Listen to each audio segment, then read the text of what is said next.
and all the time here is the growth model. I think the first conversation we had, and we're relatively new to the name, but in medical device land, we like to think of, capital consumable, capital, based growth, but, with the razor blade focus being to sell the blades, not the razors.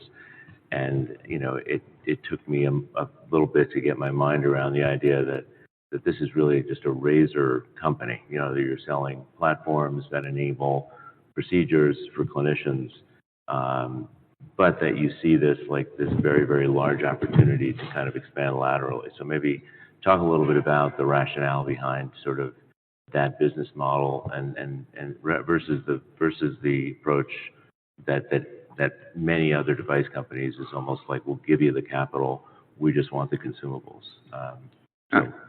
Absolutely. And first of all, thank you for having us. You bet. Just to mention, we do have razor blades. We do have consumables on many of our products, but you're right. We took a different approach from many of the companies in the space. And ultimately, we decided to listen to our physician. They don't, and Spiro can talk about it, they don't like the razor blade model. They tend to forget pretty quickly what they pay for the original device.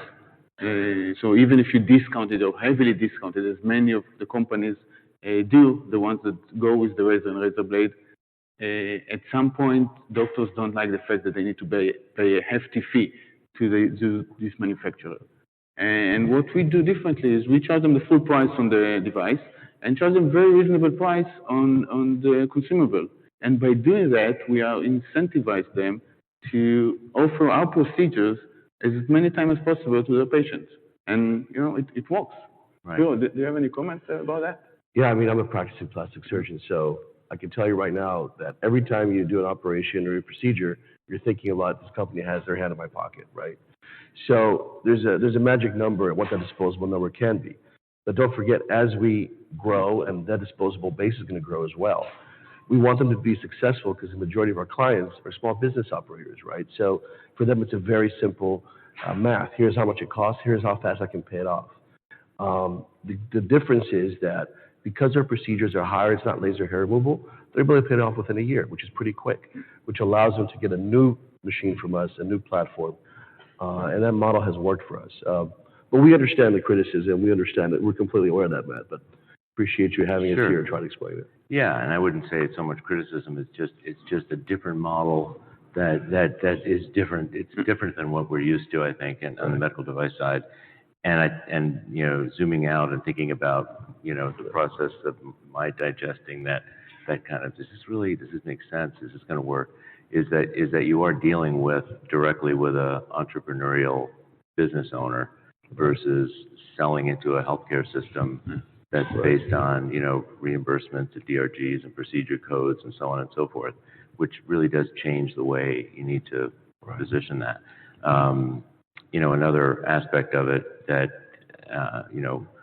just again sort of topical issues that come up in investor conversations is around the sort of economic sensitivity of aesthetics generally and how that might or might not affect InMode. And when we launched in December, it struck me that in our view anyway, as we talk about in our notes, I mean, the stock was discounting this sort of call it rote assumption that if there's a recession coming, isn't that going to be hard on this procedure and this company because you're kind of in this aesthetics category.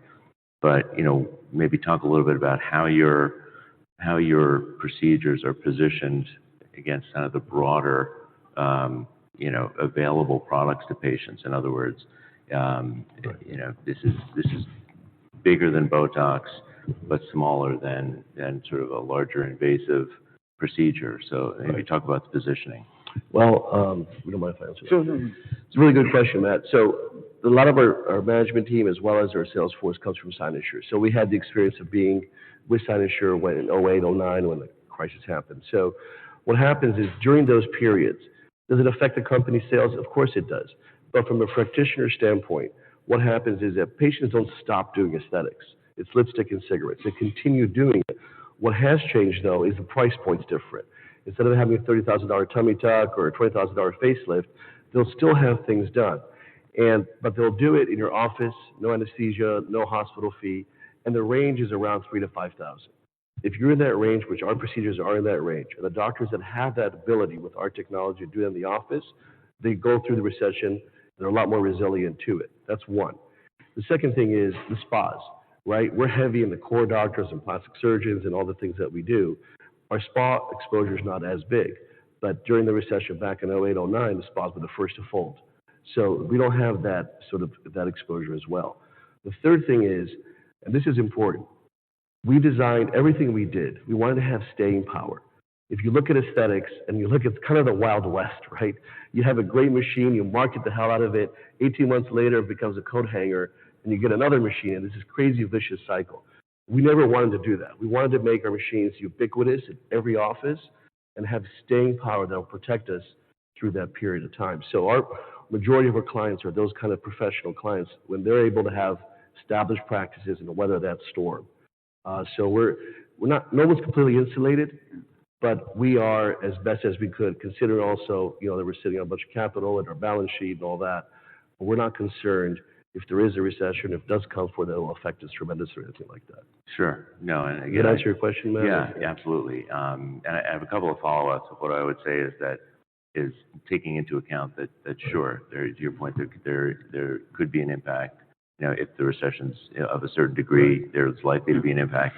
But at least from our perspective, hence our overweight rating was that really seems like it's adequately discounted here, if not more than adequately discounted. So we wouldn't say you're bulletproof either, but it seems like it's contemplated in the numbers.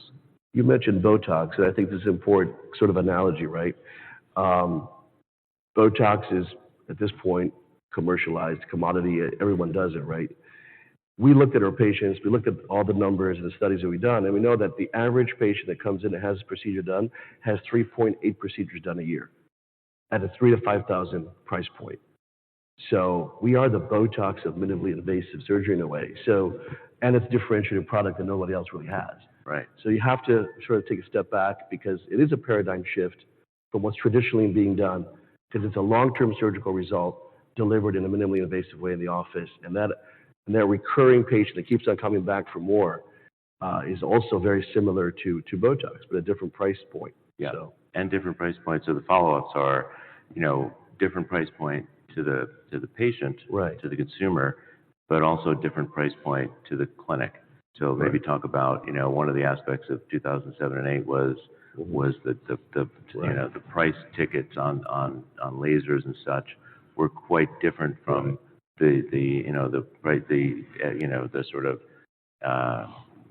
the capital required to begin using your platform. So maybe talk a little bit about that. Well, I mean, your average at this point, laser hair removal, for example, is $200, right? And it's going to take you how long to pay off even a $60,000 machine? It can take you a lot of laser hair removal, a lot of procedures to do that. If you're looking at our procedure, average ASP for the box is $130, $140, right? And then you have the average procedure is around $5,000. The numbers are actually add up very quickly. So the doctor can do that simple math in his head right off the bat. So the average, it's less than a year when they pay off the box, about 12 months. Okay. So. And then the other follow-up on this idea of like sensitivity and sort of risk to growth, if you will, risk to your plan, is that you're sort of moving laterally into these other specialty segments. So, urogynecological and ophthalmology. So maybe talk a little bit about that. I think it's very, very, I'm glad you brought that up, because the first criticism could be, are you guys losing focus? What are you doing? Why are you going? Are you sort of butterfly hopping everywhere? Right. And we're not. You see, the biggest criticism for aesthetic companies, they can't get past the $500 million mark, right? This is it. This is the market. There's only so many people you can sell to. What we're doing is we're increasing our TAM. So we're at the core of who we are. We're an aesthetics company, right? But when you're selling to a gynecologist who's never bought equipment, who's never bought, done things like that, they're scared. They've never bought a piece of capital equipment for that. So we go to them and say, look, you have these patients in your practice already. Stress urinary incontinence. You don't have to go look for them. Send them an email. We have a procedure. It's when your scope of training, you're comfortable with it, right? And by the way, here we'll teach you how to do aesthetics. So for us, we're going in with an indication or something that they already know, and then teach them aesthetics. And that's how we're increasing our TAM. Now, that was our theory, right? So that was our theory. That's what we thought was going to work that way. But we had to validate that theory. So what we did, Matt, was we looked at our Morpheus, vaginal Morpheus tips. And we say, okay, for every vaginal Morpheus tip used for stress urinary incontinence or for GSM, how many tips are being bought for aesthetics? We looked at the top tier practices, and we found there's 1 to 6. So it validates the fact. So for every vaginal Morpheus tip, there's 6 aesthetic tip space everywhere in the body that's being sold. Across the board, we looked at everybody, it was 1 to 2.8. Wow. 3. So we know that when we tell this, you don't stop being a woman, because it's the majority of the patients, the moment you walk in the gynecologist's office. So that's how we are looking at this. Same thing with ophthalmology, right? We're looking at dry eyes, right? We go in, but we're doing a periorbital rejuvenation. There's a lot more money in Morpheus and IPL for the orbit around the eyes for aging as opposed to a dry eye procedure. So it's the same concept.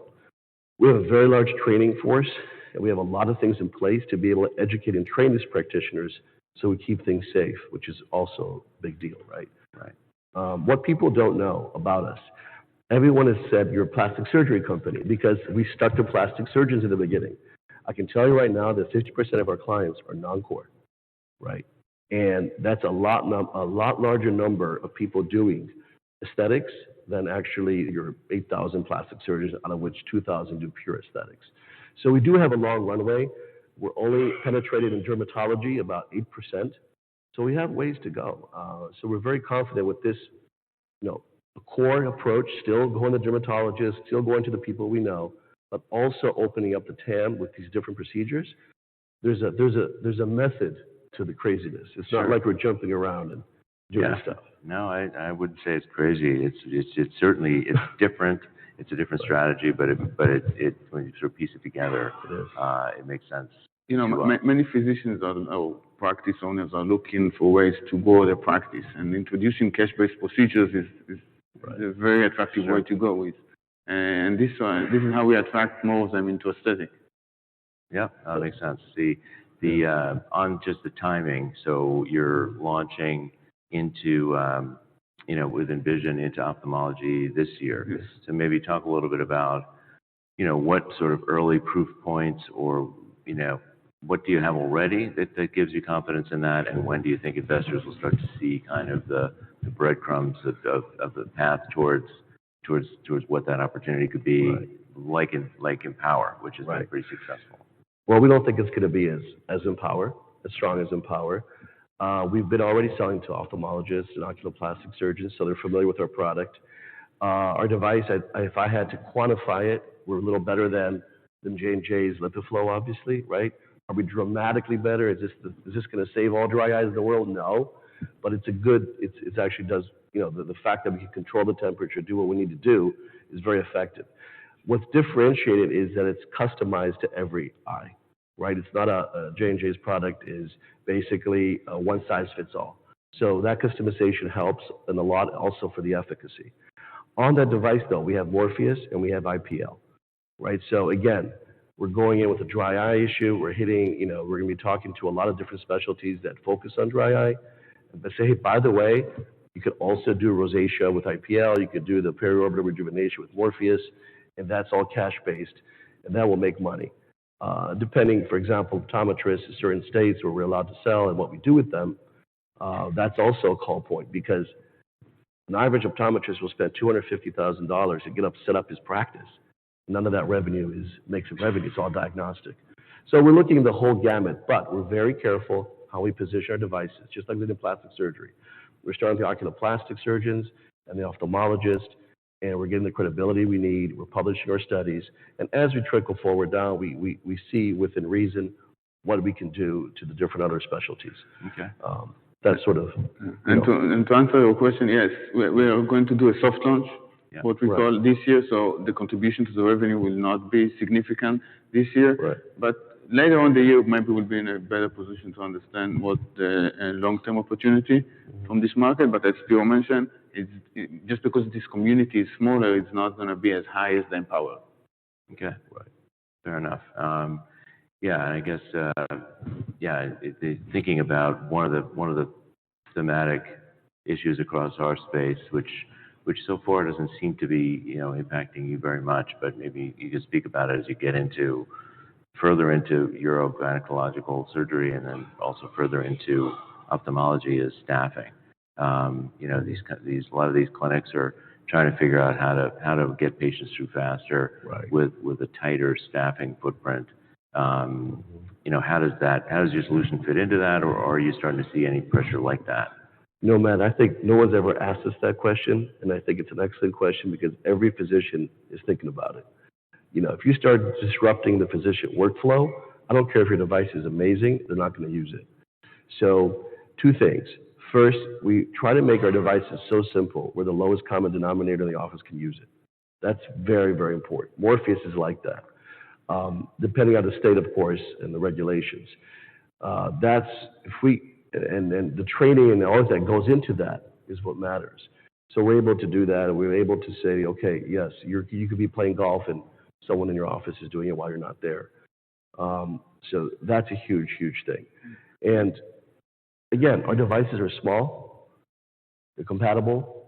You can wheel it out of one room, wheel it out of the other. So all those things is what physicians like about it. They can put it in their car, take it to a different clinic. You can't do that with lasers. So all these things, even though these sound mundane, do have a very high impact on what the physicians, the way they look at things. I mean, it's a simplistic way of answering your question. Sure. And many of the practices also that we sell to are fairly small practices with one physician own the practice and one or two nurses, so they don't need a huge staff. Right. We did some survey late last year about staffing concerns with some of our physicians, and we don't see many issues. You don't see a problem. Yeah, and I mean, what strikes me is the challenge for ophthalmology, not so much cosmetic surgery is that and you can appreciate this, I think, is that the margins are just better in cosmetic surgery. The margins are tighter in ophthalmology. What they're trying to do is, the reason why staffing is an issue is because they need these patients coming through like a well-oiled clock, to here and out, because they're doing a lot of Medicare IOL procedures that are not really where they're making their money, and so it's a way of figuring out, I guess two things. One is the workflow, but the other is if the issue there is profitability per patient, then introducing something that raises that margin opportunity is substantial. I mean, you have ophthalmologists fighting for a $20 copay. Right. They'll find the time, and if they're making $500 off a procedure, they'll find the time to make that workflow work. Right. Yeah. Makes sense. What they usually do is you start off with this will be our aesthetic day, right? And then when they realize that aesthetic day is, pretty effective, they add another aesthetic day. Right. And next thing you know, the whole practice is converted over a period of about 18 months to 50% aesthetics. Okay. So that's helpful. Yeah. The market drives it. And then, Yair, maybe just to wrap up, again, kind of ticking through the things that I've found unique, at least getting to know InMode a little better, is sort of the sort of margin and cash flow. And I'm sort of chuckling when I say this because it's different and strong for a company growing this fast. So maybe talk a little bit about what drives your gross margins, which are high, the sustainability of that sort of 83-85% range, and then some of the elements of your P&L that help you get to the kind of cash flows that you're generating. And I'm speaking of the R&D spend, the G&A costs, the Israeli-based organization, and so on. Yeah, that's a good question. Listen, this company started with an initial investment of $3.5 million. The seed round. The next round was the IPO in 2019. So we operate as a very lean and mean startup. We still try to maintain this culture, even now we are the biggest company in the space. We can expect to maintain 83-85% gross margin because of the fact that our ASPs are very high. Because of the IP that we have, we can maintain very high ASPs. We don't have too many competitors. that can compete with us on the surgical or minimally invasive procedures. We manufacture in Israel using some outsourced manufacturing agreements. That helps us a lot maintaining a very low cost of manufacturing. Also, the fact that we are mainly focused on radio frequency, this is a much more effective and efficient energy to work with and less expensive than laser. So taking all this into consideration, I believe we can maintain this gross margin range also in the long term. R&D, I think R&D, we don't like to look at it as a percentage of sales, more as a total dollar spend and productivity.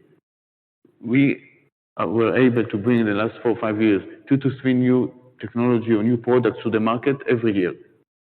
This is much better than any other company in the space did. And we plan to continue to do that. So we know that the R&D structure that we have in place can continue to bring at least 2 new products to the market. G&A, again, very lean and mean mentality, and the rest is sales and marketing. And on that, this is the only thing we don't save on. We spend 35%, up to 35% of our revenue on sales and marketing because this is an industry that is very heavily related to sales and marketing. If you want to continue to grow and take market share, you need to continue to spend.